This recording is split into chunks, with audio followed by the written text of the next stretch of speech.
So I've always been a big lager guy, back as a drinker, or even when I first started homebrewing a long time ago. I really love that kind of clean, malt-forward flavor you get from a nice lager yeast.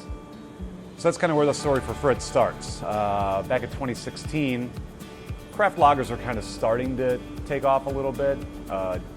Myself and a few other Buckle Down employees were out at the Craft Brewers Conference and just slamming pills. Slamming pills. I think it was a Terrapin beer we were drinking. I professed my love for lager at that point. You know, I was honest about it with everybody. And I think over the course of those few days of just crushing these beers, we kind of fell in love with the idea of coming out with our own German-style pills.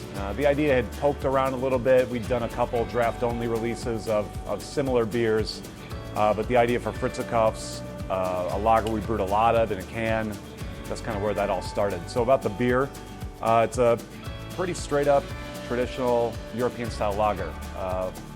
Malt bill is strictly pills, so we want it to be real light, real clear, you know, a nice, very light straw-colored beer. And then we found some awesome noble-style hops. So the noble hops are generally European origin. They're a little more like floral, spicy.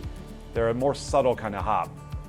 Personally, I don't love buying hops from Europe. It's got its own issues. So there's some fantastic North American varieties that are made that mimic the noble hops from an oil content and from a flavor profile.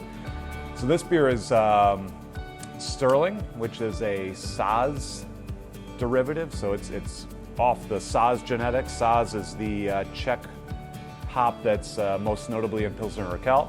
So it's a classic Czech hop. And a hop called Super Zazer. It's kind of a goofy name, grown in Michigan, but it's like got a real big oil content. They're both beautiful Saaz alternatives that we use. So we use quite a bit of hops in this beer, actually.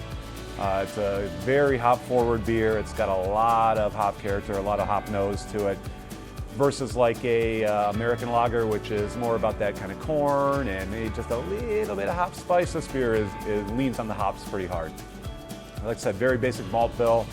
So really this beer is a showcase of what North American grown noble hops can be like. So just a crusher. We love to drink it. We love to brew it. We brew a lot of it. It's a fun beer.